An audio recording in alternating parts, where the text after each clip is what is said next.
시간입니다. 찬송가 151장입니다.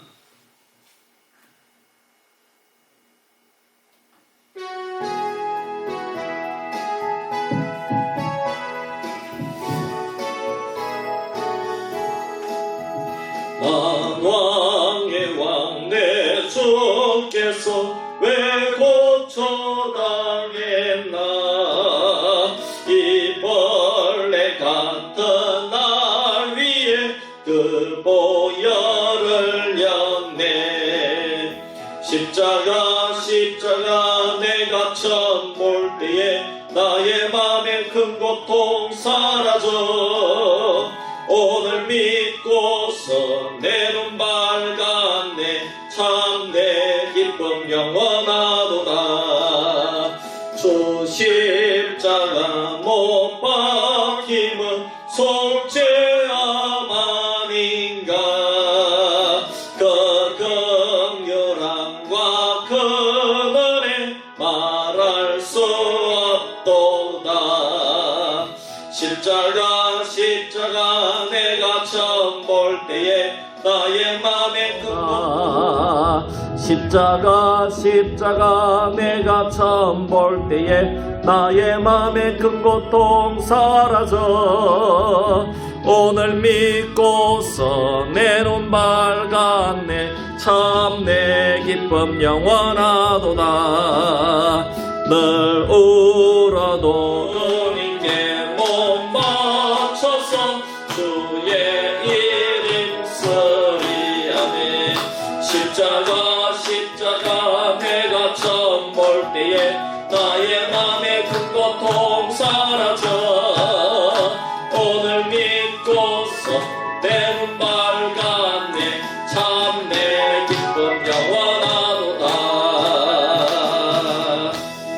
할렐루야. 오늘이 참 올해 들어서 제일 덥더라고요. 예. 오늘 지난주 금요일에는 오늘 새벽에도 온풍기를 틀었는데 오늘 밤에는 이제 안 틀었습니다. 예. 날이 막 계속 오늘 진짜 후덥지근하더라고요. 예. 예. 예. 우리 어르신들은 아직까지도 좀 더 추울 수도 있습니다. 예. 제가 조금 더 적은 모양입니다. 예. 자, 우리 91장 찬송 드리겠습니다.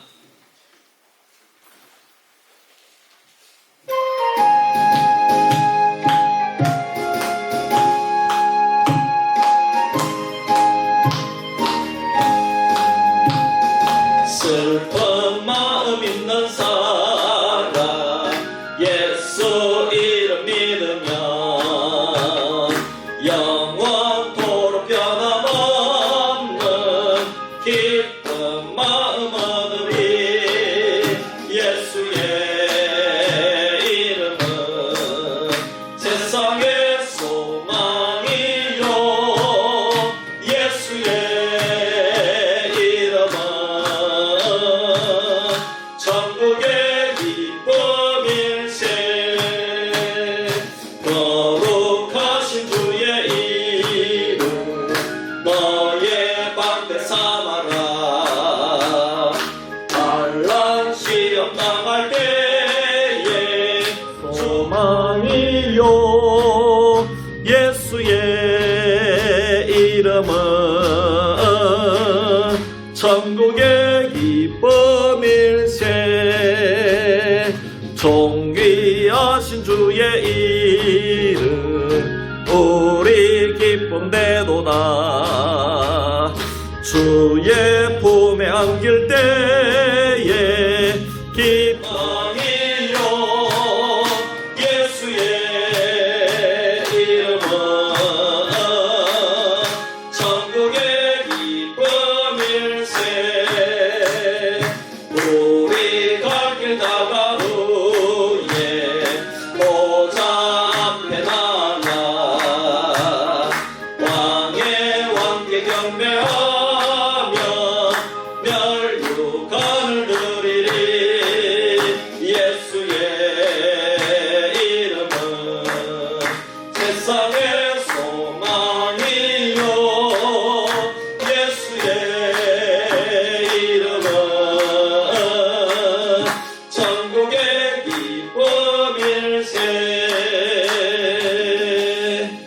할렐루야. 401장 우리 한 장 더 부르겠습니다.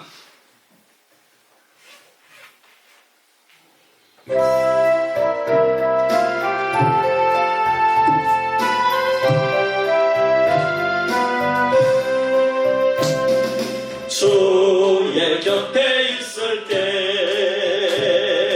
많이 든든하오니 주여 내가 살 동안 인도하여 주소서. 주여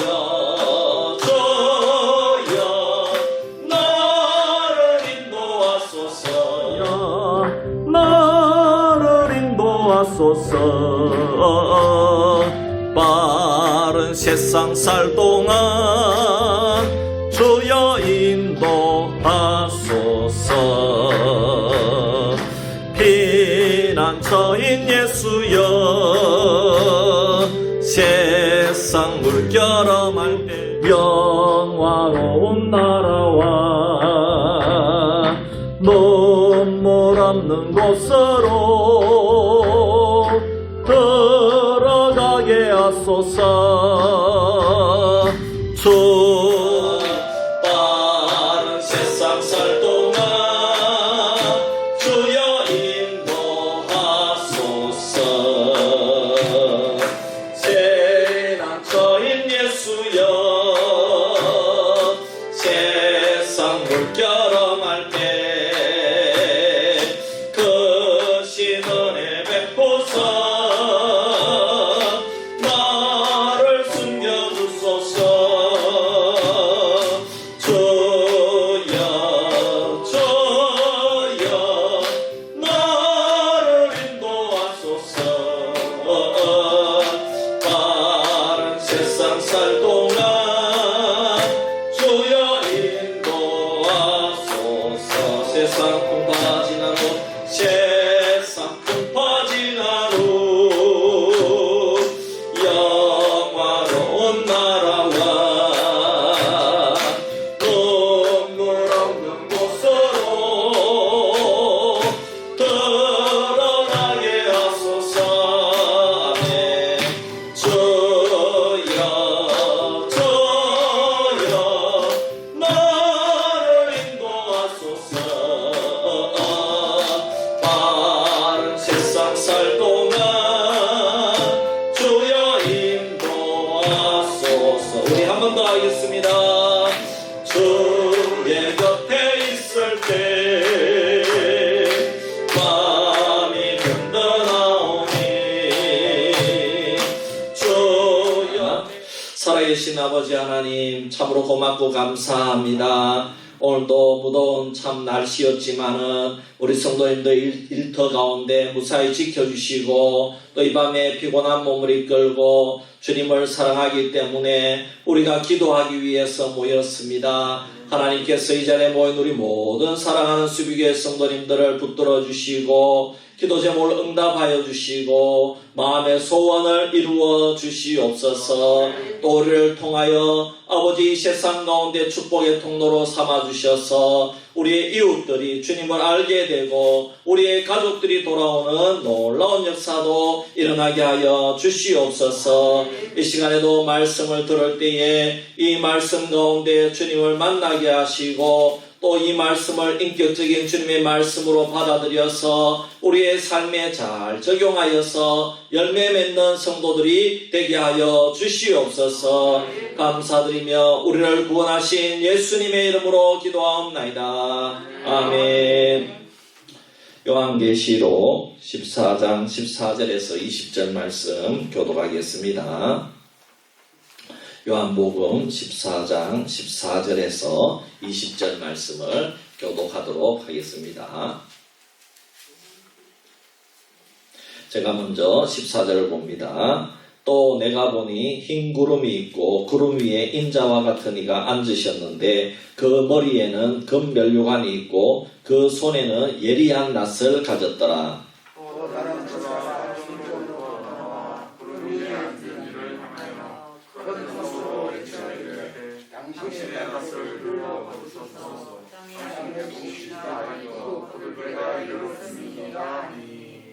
구름 위에 앉으시니가 낯설 땅의 휘두름에 땅의 곡숙이 거두어지니라.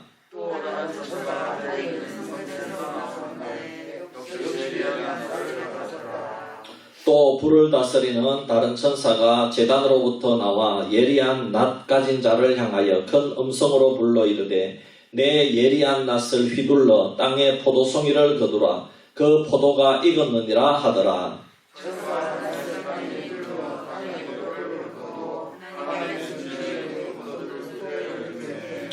같이 봅니다. 성 밖에서 그 털이 밟히니 털에서 피가 나서 말 굴레까지 닿았고 1600 스타디온에 퍼졌더라. 아멘. 할렐루야. 반갑습니다. 우리 앞뒤 좌우에 있는 성도님들과 한번 인사합시다. 예수님 이름으로 사랑합니다. 축복합니다.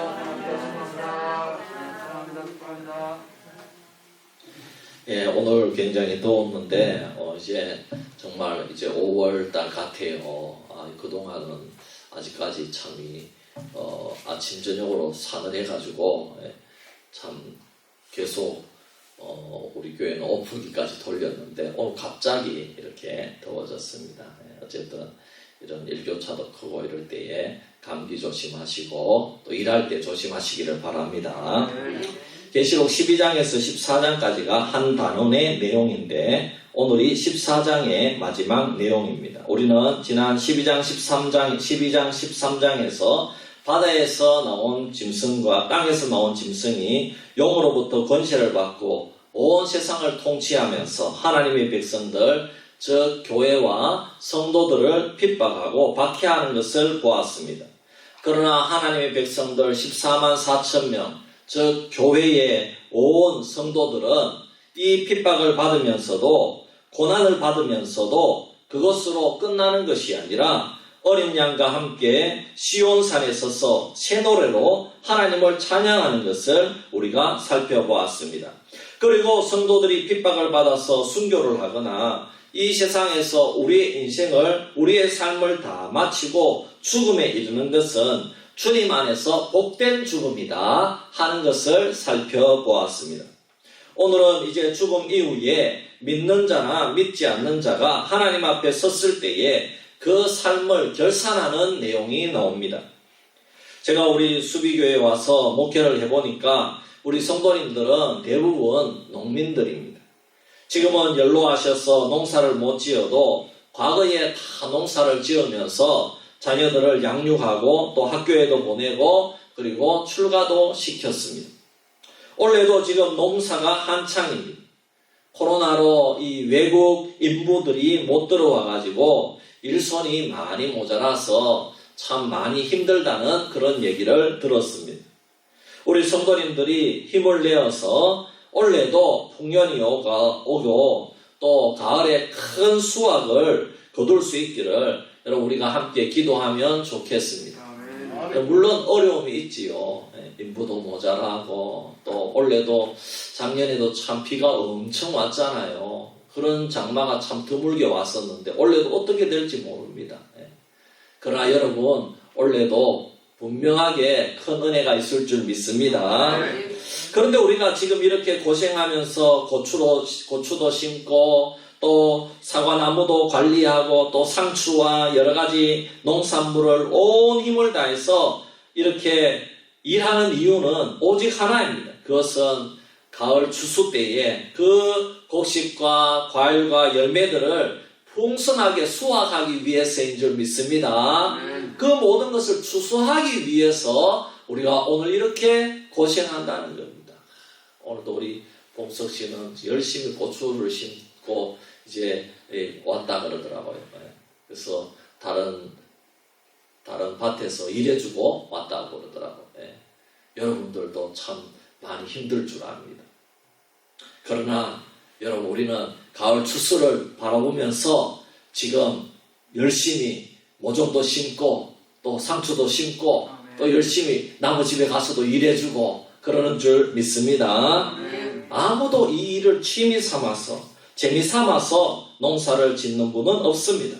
저마다 열심을 내고 또 참 이렇게 얼마 전에 5월 초에 서리가 와가지고 모종이 삼켜져 가지고 다시 또 2번도 심고 3번도 심고 땀을 흘리는 이유는 여러분 바로 가을에 추수의 즐거움이 있기 때문인 줄 믿습니다. 그래서 시편 기자도 고백하기를 눈물을 흘리며 씨를 뿌리는 자는 기쁨으로 거두리로다. 울며 씨를 뿌리러 나가는 자는 반드시 기쁨으로 그 곡식단을 가지고 돌아오리로다. 이렇게 노래하고 있습니다. 오늘 본문에 나오는 내용이 바로 이런 추수하는 내용입니다. 그런데 오늘 말씀에 오면 2가지 다른 종류의 추수하는 내용이 나옵니다. 하나는 곡식을 추수하는 것입니다. 다른 하나는 포도소추를 거두어서 포도즙 틀에 넣고 짜는 것에 대해서 말씀하고 있습니다. 이 2가지 추수 내용이 어떻게 다를까요? 분명한 것은 문자적인 추수 내용이 아니라는 것입니다. 우리가 농가밭에서 곡식을 거두고 포도를 추수하는 그런 내용이 아니라는 것입니다.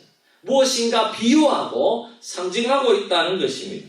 자, 그러면 첫째로 곡식을 추수하는 내용을 보겠습니다. 14절에서 16절 말씀 우리 같이 한번 합독해서 읽어보겠습니다. 시작.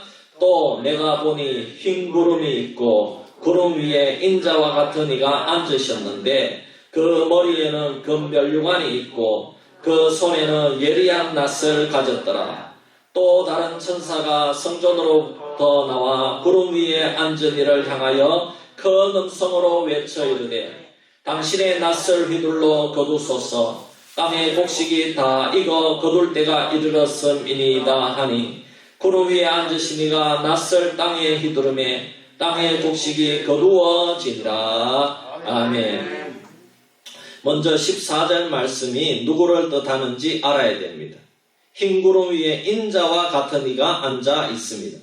그 머리에 금면류관이 있고 손에는 예리한 낫을 가졌습니다. 여러분, 이분은 바로 죽음의 권세를 이기시고 3일 만에 부활하시고 승천하셔서 하나님 보좌 위에 계신, 보좌 우편에 계신 예수 그리스도인 줄 믿습니다.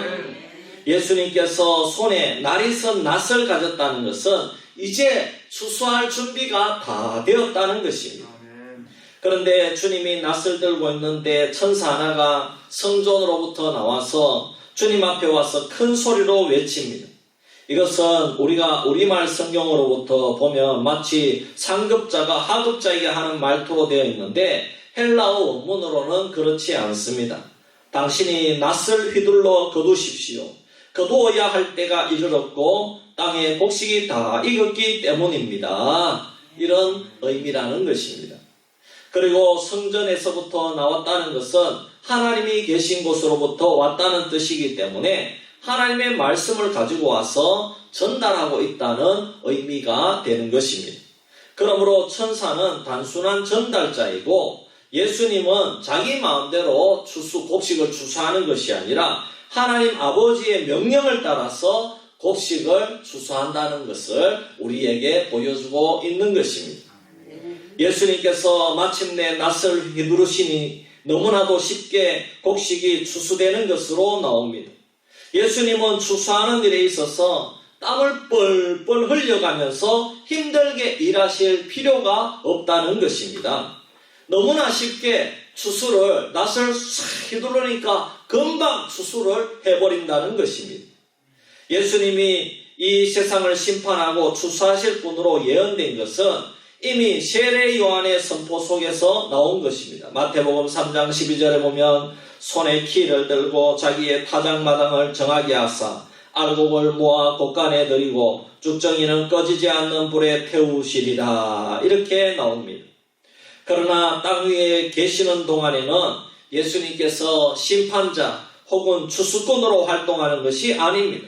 죄인의 구주가 되어주셔서 이 세상에 복음의 씨를 뿌리는 자로 사명을 감당하신 줄 믿습니다. 그러나 지금 사도 요한이 보는 환상 속에 나오는 예수님의 모습은 복음을 뿌리는 그런 예수님의 모습이 아니라 땅의 곡식이 다 익었기 때문에 낫을 들고 추수를 해야만 되는 예수님의 모습이 그려지고 있다는 것입니다. 사람들은 이 세상이 천년만년 지속될 것이라고 생각하면서 자기 마음대로 살면서 복음을 받아들이지 않고 있습니다.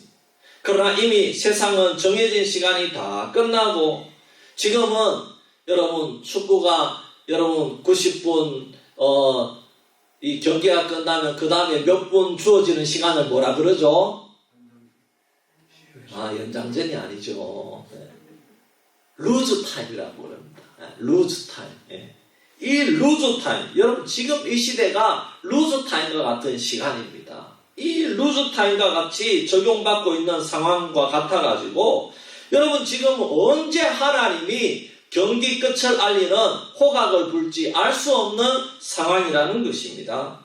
하나님께서 이 세상 역사의 상황 종료됨을 알리는 호각을 불게 되면은 이 세상은 끝이 나고 심판이 시행되는 줄 믿습니다.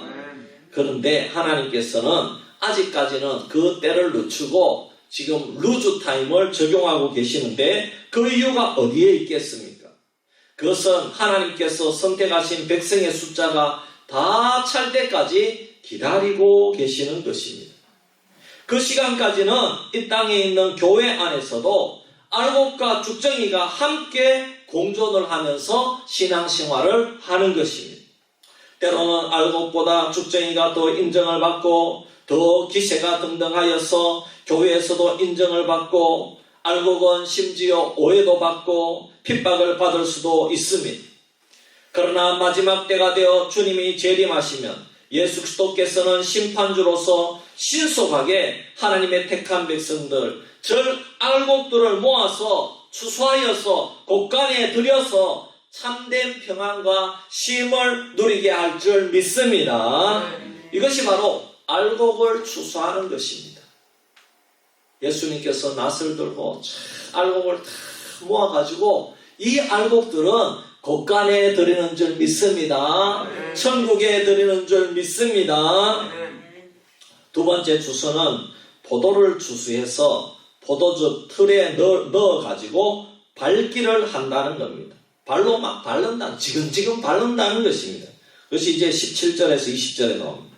이것은 이 세상에 살면서 하나님이 보내신 메시아이신 예수님을 믿지 않고 자기 소견에 옳은 대로 자기 신념대로 행했던 자들에 대한 추수라는 것입니다. 악인의 최후 심판을 위한 추수입니다. 사실 이 문제는 우리 모든 경건한 성도들에게도 아주 관심 있는 주제이기도 합니다. 우리가 욥기서를 보면 욥의 세 친구는 욥에게 이렇게 주장합니다. 네가 이렇게 엄청난 재앙을 당한 것은 무슨 이유가 있다. 그 이유는 뭐냐? 너와 네 자녀들이 하나님 앞에 범죄한 일이 있다는 겁니다. 그러니까 이런 재앙이 임하지, 그렇지 않고는 이런 재앙이 임할 수가 없다는 것입니다. 이것이 욥의 친구들의 논리였습니다. 하지만 욥은 친구들의 논리와 주장이 자기가 처한 상황과는 전혀 맞지 않다고 항변을 합니다. 욥은 친구들이 말하는 그런 죄를 지은 적이 없기 때문에 내가 왜 이런 고난을 당해야 되는지, 내가 왜 이런 엄청난 재앙을 당해야 되는지 이해가 안 된다고 친구들에게 항변합니다. 도리어 이 세상을 살펴보면 악한 자들이 번듯하게 잘 살고 있고 죽을 때도 잘 죽고 후손들도 번창하는 것을 보면 어려운 자는 복을 받고 죄인은 벌 받는다는 이론은 맞지 않는다는 것입니다. 그래서 욥은 하나님께서 자신에게 이런 재앙을 주신 것에 대해서 못마땅하게 생각하는 부분이 욥기에 나옵니다. 제가 지난번 참 교회에 있을 때에 참 오랫동안 부목 생활을 하면서 참 이렇게 연단이 많았어요. 이렇게 제자훈련이라는 것이 쉽지 않기 때문에 제가 거의 일주일에 거의 낮에 점심 먹을 때나 아니면은 정말 저녁 시간 잠시 있을 때 집에 다녀오고, 그렇지 않으면 양육한다고 양육을 마치면 어떨 때 12시 넘어서도 들어갑니다. 제자훈련 수요일 저녁반이 있었어요. 수요일 예배 마치고 하는 겁니다. 여러분 젊은 3, 40대는요 직장일이 힘듭니다. 직장일이 힘들기 때문에 저녁에 8시, 9시 돼서 들어옵니다. 그래가지고 이 반을 구성을 했는데 시간이 안 된다는 겁니다. 아 그러면은 좋다. 밤늦게 내가 시간을 내겠다. 그러면 언제 모이겠느냐? 12시에 모이려면 모여라. 내가 해주겠다. 밤 못한다는 얘기는 하지 마라. 12시라도 하면 안 될 거 아니냐? 내가 담임 목사님께 허락 맡아가 다음날 새벽기도 안 가는 한이 있더라도 내가 해줄 테니까 그렇게 하니까 자기들끼리 의논해가지고요 수요일 예배 마치고 7시 반에 마치면 8시 반 되거든요. 그럼 9시에는 다 모일 수 있거든요. 그래가지고 9시에 모이는 9시에. 그래가지고 그 반을 하면요 이야 어떨 때는 막 이렇게 제대로 이렇게 걸리는 날은 내가 집에 오면 12시가 넘어요. 거기 간식도 먹죠. 이제 밥은 다 먹고 오는 걸로 하고 간식을 먹고 또 성경 공부도 하고 일주일 살았는 것도 얘기도 하고 그러니까요 숙제 검사도 해야 되고 12시 넘어서 들어갈 때도 있어요. 또 그 전에 안동제자교회에 가기 전에는 새벽기도 마치고도 했어요. 새벽기도 마치고 5시에 마치면 새벽 5시 반도 안 되거든요. 5시 한 20분 25분 되면 나 그때 모여가지고 출근하기 전까지 딱 1시간 빨리 하고 바로 출근하시오 해가지고 그렇게 했는 적도 있어요. 그래가지고 했는데 이야 참 얼마나 힘들고 어려운지 그래 그렇게 했습니다. 여러분 하나님 은혜를 주셨어요. 여러분 그렇게 되니까 교회가 부흥하는 줄 믿습니다.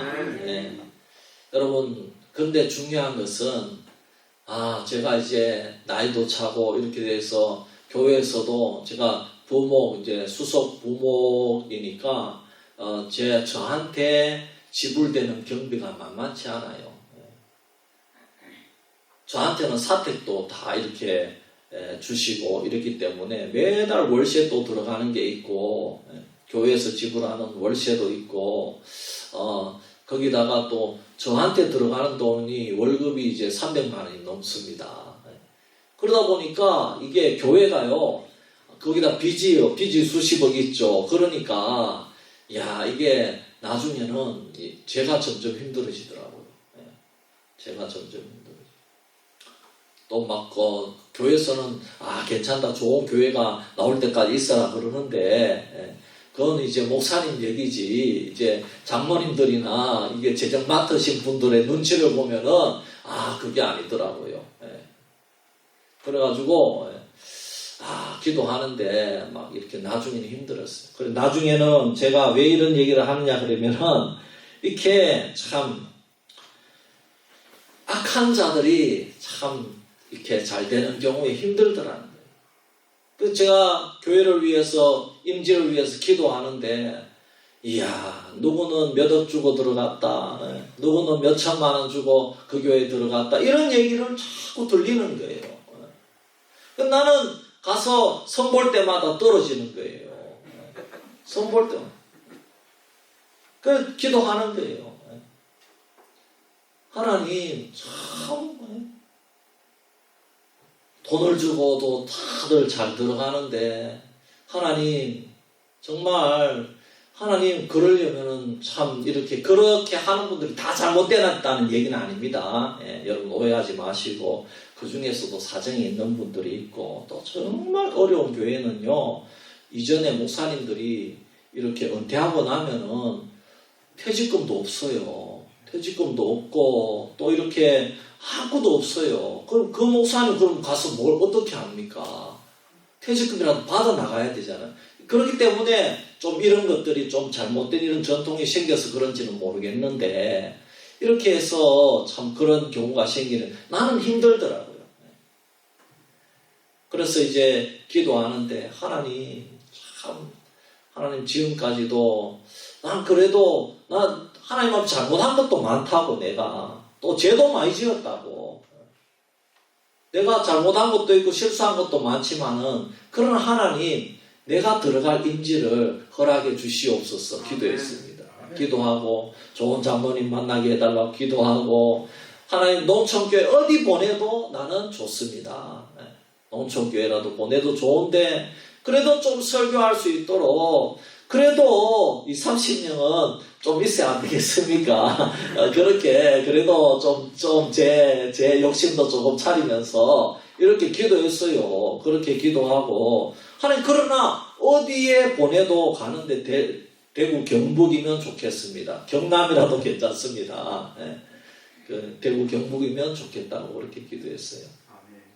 그렇게 기도하고 마지막에는 이렇게 기도했어요.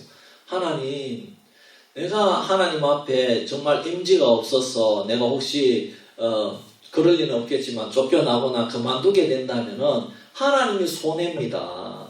돈 받고 들어가는 자도 다 가고 이렇게 다 좋은 데 찾아가고 이러는데 저는 그렇지도 않겠다는데 만일에 내가 갈 데가 없어서 못 나가게 되고 저는 쉬면은 저는 아무거나 다 일하는 거 저는 좋아합니다. 알바도 할 수 있고 주유소 가서 일하는 것도 저는 좋아합니다.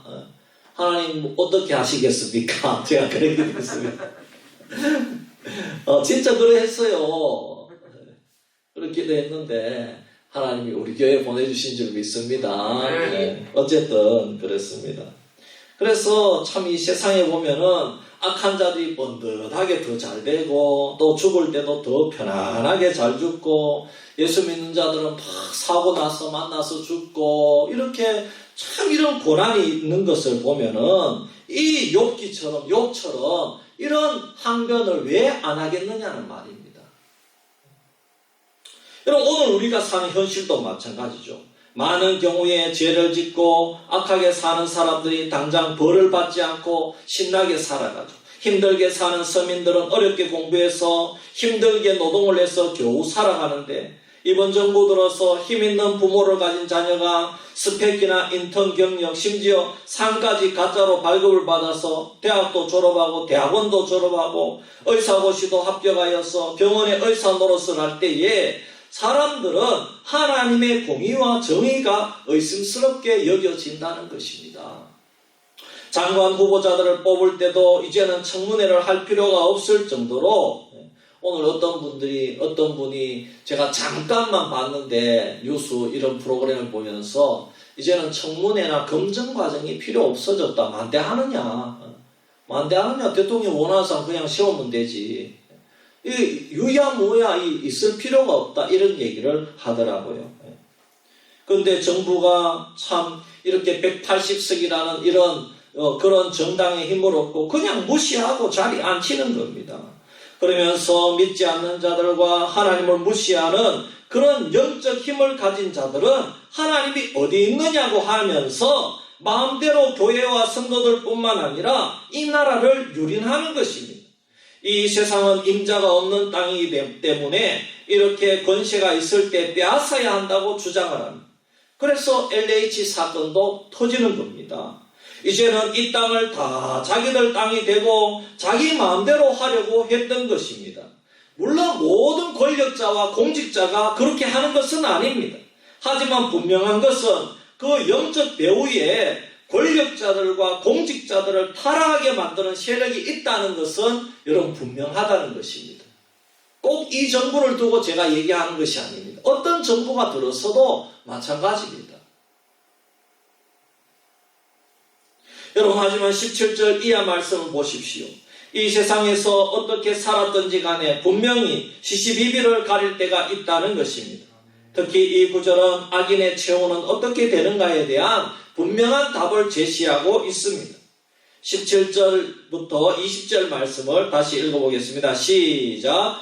또 다른 천사가 하늘에 있는 성전에서 나오는데 역시 예리한 낯을 가졌더라. 또 불을 다스리는 다른 천사가 제다로부터 나와 예리한 낯 가진 자를 향하여 큰 음성으로 불러 이르되 내 예리한 낯을 휘둘러 땅에 포도송이를 거두라. 그 포도가 익었느니라 하더라. 천사가 낯을 땅에 휘둘러 땅에 포도를 거두어 하나님의 진노의 큰 포도주 틀에 던지매 성 밖에서 그 틀이 밟히니 틀에서 피가 나서 말굴레까지 닿았고 1600 스타디온에 퍼졌더라. 아멘. 두 천사가 나옵니다. 한 천사가 성전, 즉 하나님 앞에서 나오면서 예리한 낫을 가지고 나옵니다. 낫으로 추수하기 위해서 나오는 것입니다. 그런데 또 다른 한 천사가 낫을 가진 천사에게 하나님의 사명을 전하고 있습니다. 예리한 낫을 휘둘러서 땅에서 포도송이를 거두라는 것입니다. 포도가 익었다는 것입니다. 그래서 천사는 낫을 휘둘러서 쉽게 포도를 거두어 드립니다. 그렇다면 이 포도주와 포도주 틀은 무엇입니까? 이것은 19절 말씀에 오면 하나님의 진노의 포도주 틀입니다. 여러분, 우리는 포도를 이해할 때에 요한복음 13장에 보면 우리는 참 여러분 포도송이가 얼마나 예쁘고 귀합니까? 이 포도송이는 우리잖아요. 그래서 우리 교회에서는 이 포도송이를 딱 끓여가지고 이제 여름 성경할 때 출석을 하면 거기에 스티커를 붙여서 포도송이를 이제 만들고 이렇게 하지 않습니까? 예. 그래서 여러분 우리 포도나무는 좋은 것으로 그렇게 이해를 하고 있습니다. 그런데 이 비유에서는 전혀 다릅니다. 포도나무까지는 주님이 아니고 여러분 여기서는 반대입니다. 진노의 포도송이 그리고 진노의 포도주 틀입니다. 포도를 수확을 할 때에 포도를 틀에 넣어서 사람이 올라타고 거기에 그 포도주 틀에 그 포도송이를 넣고 거기에 사람이 올라가서 막 바른다. 지비겨 바른다는 것입니다. 그러면 포도즙이 나오면서 주위로 튀우고 주위로 막 팍팍 튀어가고 옷도 다 버려버리고 그렇게 포도송이가 터지면서 포도즙이 거기서 나오는 것입니다. 그 모습을 의미하고 있는 것입니다. 그런데 여기에서 추수하는 포도즙은 거기서 이 포도즙이 나온 게 아니고 피가 나왔다 그랬습니다. 이것은 하나님의 심판을 의미하는 것입니다. 결국 포도송이들은 무엇인가 하면은 여러분 이런 심판을 받는다고 하면은 신자가 아니죠. 불신자죠. 세상의 악한 자들이죠. 하나님의 말씀과 하나님의 뜻을 완강하게 거부하고 복음을 거부하고 하나님과 원수가 된 모든 세상 사람들을 의미하고 있다는 것입니다. 포도즙 틀에 사람이 들어가서 맨발로 밟아서 어깨고 즙을 짜내듯이 하나님께서 장차 복음을 거부한 모든 세상의 악인들을 이런 방법으로 심판하신다는 것입니다. 여러분 이사야 63장 3절 말씀에도 이미 예언하셨습니다. 만민 가운데 나와 함께한 자가 없이 내가 홀로 포도즙 틀을 밟았는데 내가 노함으로 말미암아 무리를 밟았고 분함으로 말미암아 짓밟았으므로 그들의 선혈이 내 옷에 튀어 내 의복을 다 더럽혔음이니 그랬습니다. 심판의 포도즙 틀이죠. 또 오늘 말씀의 배경이 되는 요엘서 3장에도 보면 이런 말씀이 나옵니다. 민족들은 일어나서 요사박 골짜기로 올라올지어다. 내가 거기에 앉아서 사면의 민족들을 다 심판하리로다. 너희는 낫을 쓰라. 곡식이 익었도다. 와서 밟을지어다. 포도주 틀이 가득히 차고 포도주 독이 넘치니 그들의 악이 크미로다. 사람이 많음이요 심판의 골짜기에 사람이 많음이요 심판의 골짜기에 여호와의 날이 가까움이로다 그랬습니다. 심판한다는 겁니다. 이 포도주 틀을 밟아가지고 지디겨버린다는 것입니다. 다시 본문으로 돌아오면은 이제 포도주 틀이 얼마나 무시무시한 진노의 상징인지 우리가 이해할 수 있습니다. 거두어진 포도를 포도주 틀에 넣어서 밟아서 즙을 짜는데 거기 피가 나와서 말 굴레까지 닿았다. 그래가지고 1600 스타디온에 퍼졌다는 겁니다. 여러분 말 굴레는 어디냐? 말 가슴을 의미합니다. 가슴. 말의 그 가슴까지 피가 차올랐다는 겁니다. 말 있죠, 말. 말의 그 가슴까지 차올랐. 그리고 1600 스타디온 이것을 키로로 환산하면은 300km입니다. 300km까지 퍼집니다. 여러분 한번 생각해요. 300km까지 피가 말 굴레까지 여기까지 가슴까지 이 높이로 해서 300km까지 피가 차고 넘쳤다는 겁니다. 얼마나 잔인합니까? 이것이 하나님의 심판이라는 것입니다. 사랑하는 성도 여러분, 오늘 이 말씀을 보면은 역사는요 반드시 끝이 있습니다. 하나님께서 역사의 시간을 그치라고 하시면 이 세상은 끝이 납니다. 그 다음은 심판이 있습니다.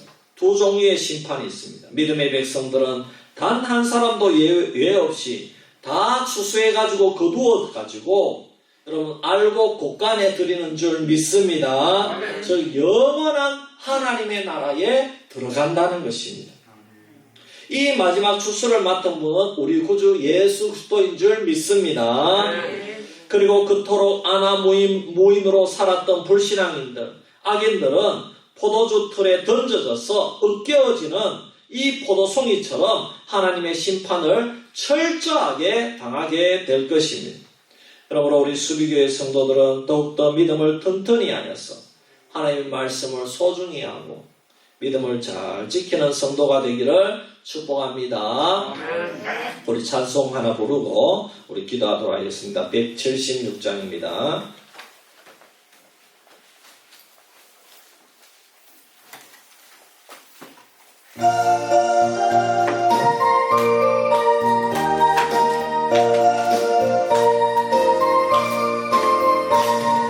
주 어느 때 다시 오실는지 아는 이가 없으니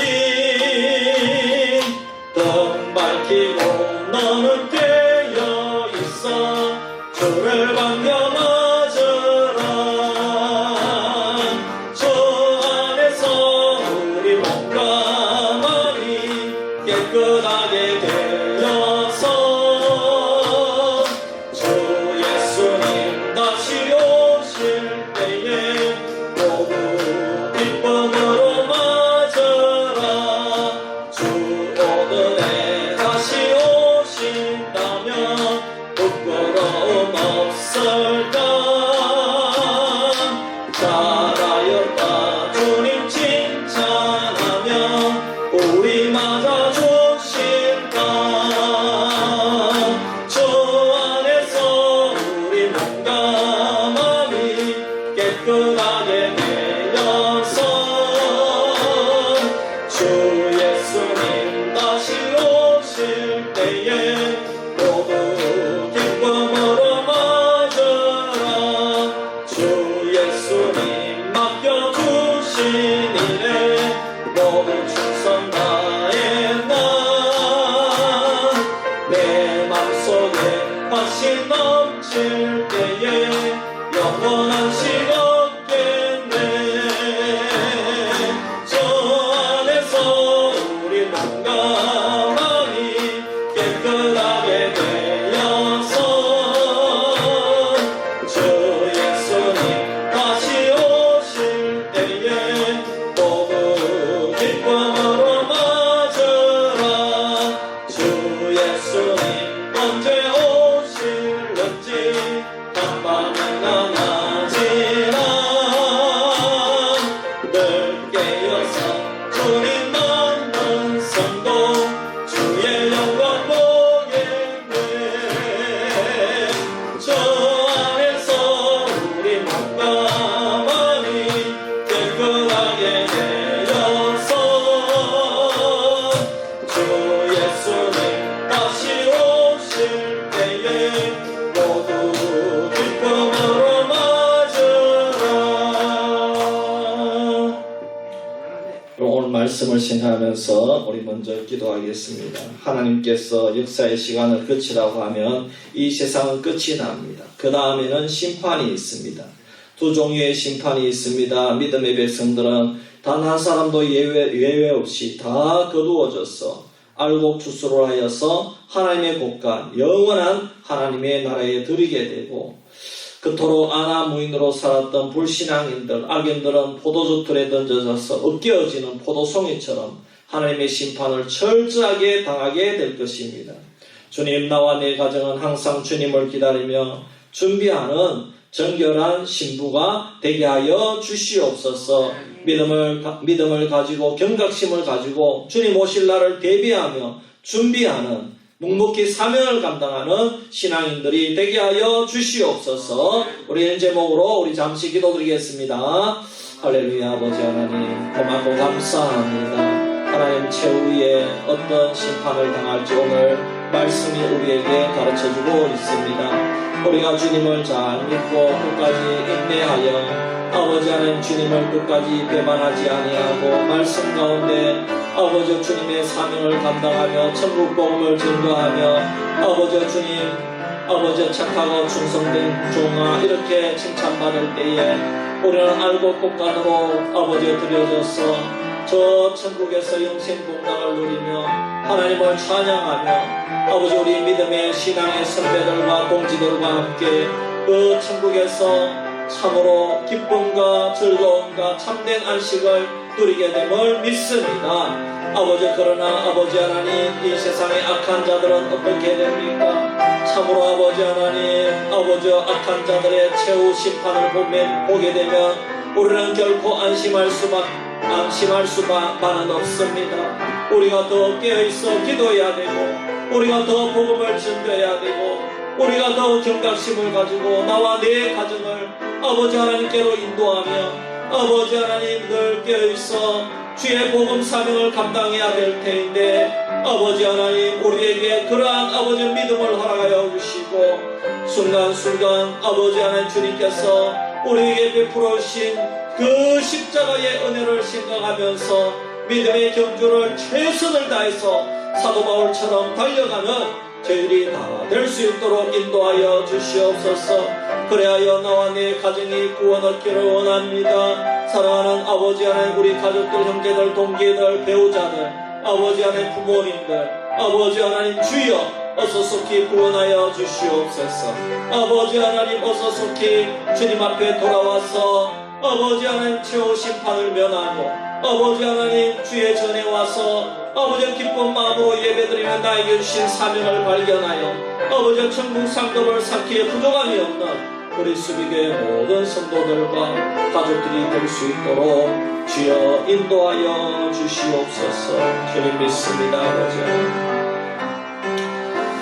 여러분 이어서 나라 민족을 위해서 기도하겠습니다. 우리 코로나19 이것이 지금 백신 접종이 시작이 되었지만은 아직까지 언제 끝날지는 모릅니다. 정부의 계획대로 순조롭게 진행되게 하시고 또 이 백신 부작용이 최소화될 수 있도록 인도하여 주시옵소서. 특별히 정부가 부작용당한 그런 자들을 버리지 않게 하시고 정말 내 가족들처럼 저들을 챙길 수 있는 그런 정부가 되게 하여 주시옵소서. 우리 이렇게 기도하고 특별히 하나님 북한의 저 핵 문제와 북한의 공산주의가 하나님 아버지 하나님 앞에서 회개하고 돌아오거나 아니면 멸망당할 수 있도록 주여 인도하여 주시옵소서. 그래야 평화 통일의 날이 앞당겨지게 되게 하여 주시옵소서. 우리나라 고위공직자들, 위정자들, 국회의원들, 장관들 하나님을 두려워하게 하시고 특별히 저들이 그 자리에 있는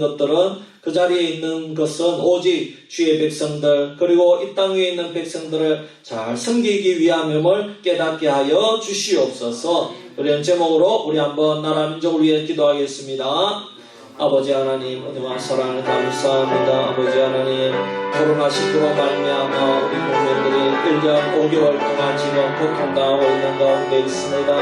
아버지 하나님 오늘도 700명이 넘는 그런 확진자가 나왔습니다. 아버지 특별히 수도권이 많이 어려운 가운데 있습니다. 아버지 하나님 저를 불쌍히 여기시고 위로하여 주시고 아버지 우리가 지금 백신 접종을 시작했기 때문에 아버지 우리도 이제 아버지 가을이나 올 연말쯤 되면 분명히 지금 이 순간보다는 훨씬 사정이 나아질 줄 믿습니다. 그러나 아버지 하나님 백신 접종이 정부에서 계획하는 것처럼 순조롭게 진행될 수 있도록 도와주시고 또 부작용 때문에 국민들이 많이 불안을 떨고 있습니다. 부작용으로 인해서 아버지 하나님 백신 접종을 포기하는 자들도 많이 생겨나고 있습니다. 하나님 아버지 정부가 아버지 이 백신 접종의 부작용을 우리가 다 아버지 이것을 여기에 대한 경제적인 여건이나 이런 것들을 책임지는 것이 아니라 아버지 정부가 좀 우리 국민들을 챙길 수 있도록 변화되게 도와주시고 아버지 하나님 도와주셔서 우리 국민 전체가 이 코로나19를 슬기롭게 잘 이겨나갈 수 있도록 인도하여 주시옵소서. 북한의 핵 문제와 아버지 북한의 공산주의가 무너지기를 원합니다. 핵 문제가 해결되기를 원합니다. 저들이 적하여 욕을 버리게 하여 주시옵소서. 평화 통일의 그날을 앞당겨 주시고 김정은 공산정권이 무너지게 하여 주시옵소서. 아버지 하나님, 형제도 죽이고 아버지 하나님, 정말 아버지 하나님, 친척도 죽이는 아버지여, 이렇게 정말 그 공포 정치를 끝내게 하시고 하나님 앞에 아버지 하나님 인권을 멸시하는 아버지 저 북한의 공산정권이 무너지게 하시고 아버지 민주적으로 평화적으로 통일되는 그날을 앞당겨 주시옵소서. 아버지 우리나라 대통령과 위정자 고위공직자들 장관들 국회의원들 아버지 하나님이 분명히 살아있음을 알게 하여 주시옵소서. 아버지 그 자리에 교만하게 앉아있는 것이 아니라 아버지 그 자리는 우리 국민들을 섬기는 자리입니다. 아버지 하나님 국민이 아버지 이 나라의 주인입니다. 아버지 저들이 이 나라를 자지우지하는 것이 아니라 국민들의 아버지 좀 눈치를 보고 국민들을 제대로 섬길 수 있는 이 정권이 되게 하여 주시옵소서. 주여 아버지 하나님 도와주시옵소서. 아버지 하나님 여러분, 우리 선교사님들과 협력교회를 위해서 우리 한번 기도합시다. 우리 선교사님들 주님께서 그 가정을 책임져 주시고 코로나 가운데서도 선교의 아름다운 열매가 맺히게 도와주시옵소서. 우리 김종성 선교사님, 윤도현 선교사님, 조성원 선교사님, 강수환 박정주 선교사님, 김익만 선교사님, 김경남 목사님, 최우식 목사님, 주명재 목사님, 황현수 목사님, 최두희 목사님, 최웅경 목사님, 주님께서 붙들어 주시고 그 가정을 지켜주시고 교회마다 부흥의 열매가 나타나게 하여 주시옵소서. 우리 한번 기도드리겠습니다. 아버지 하나님 고맙고 감사합니다. 하나님 우리 수비교회를 너무나도 사랑하셔서 우리 성도님들 아버지 하나님 용돈 받아서 선교헌금을 드리고 있습니다. 아버지 하나님 또 노인 일자리에서 선교헌금을 드리고 있습니다. 직장에서 또 농사지어서 선교헌금을 드리고 있습니다. 11조도 드리고 감사헌금도 드리고 선교헌금을 따로 내고 있습니다. 하나님 아버지 선교가 헛되지 않게 하여 주시옵소서.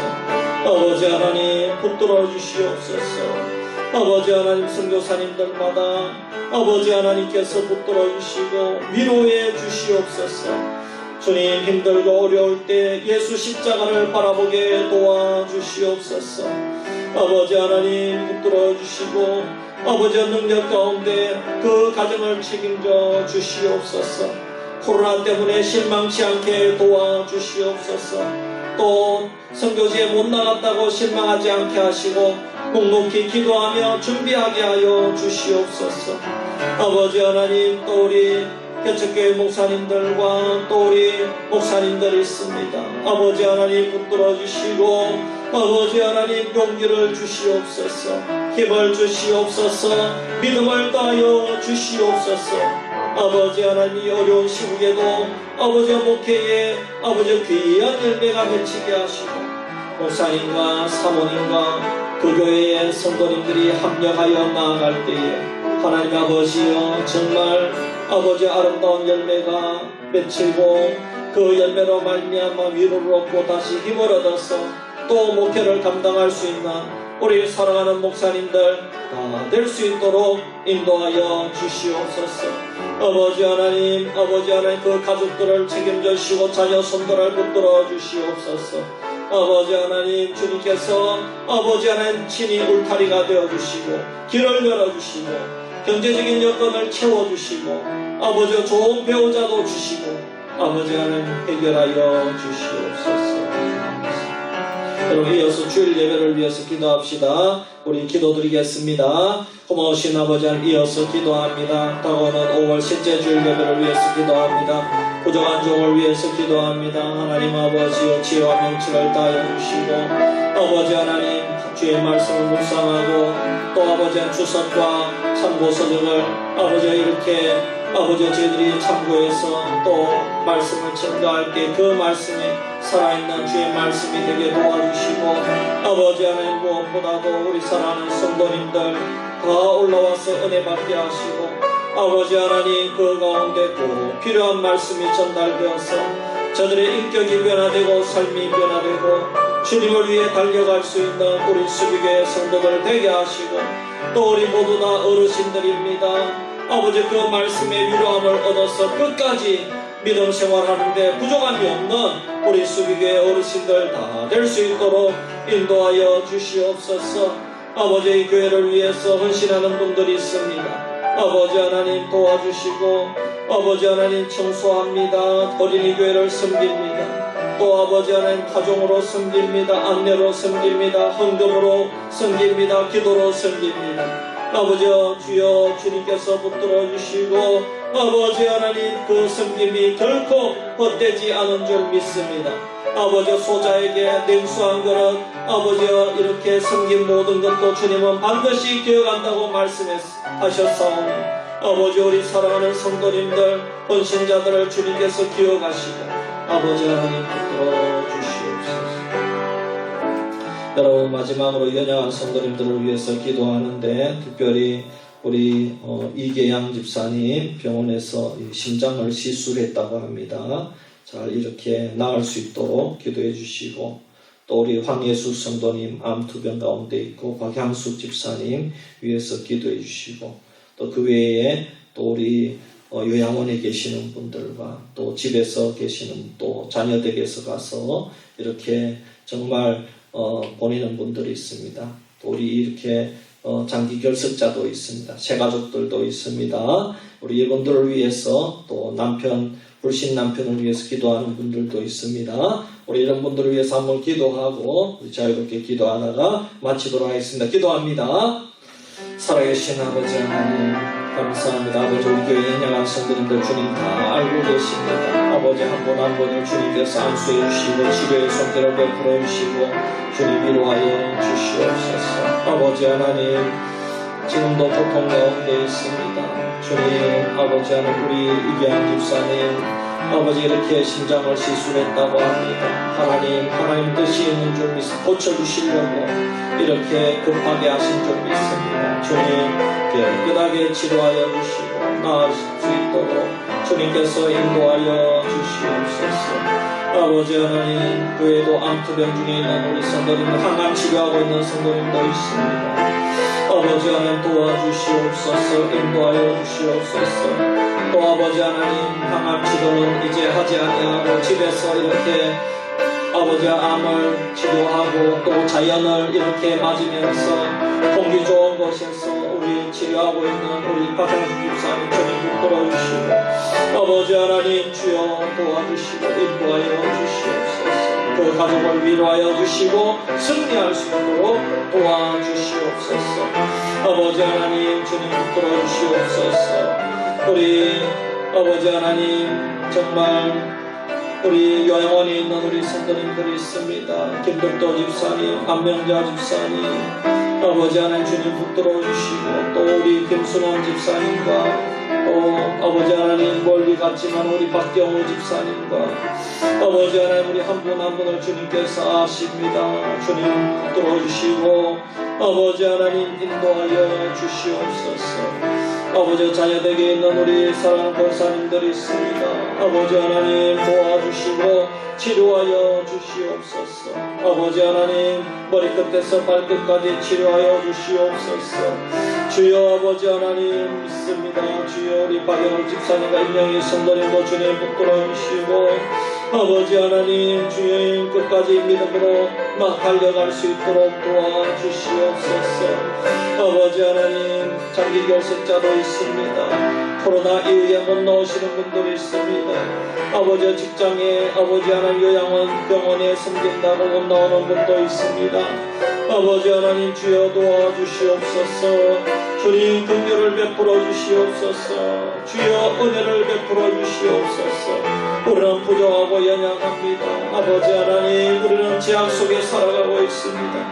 아버지 하나님, 주님께서 아버지 정말 아버지 하나님 달기 병아리를 달기 아래 품듯이 우리를 품어주시고, 아버지 눈동자처럼 아버지 우리를 지켜주시고 주님 보호하여 주시옵소서.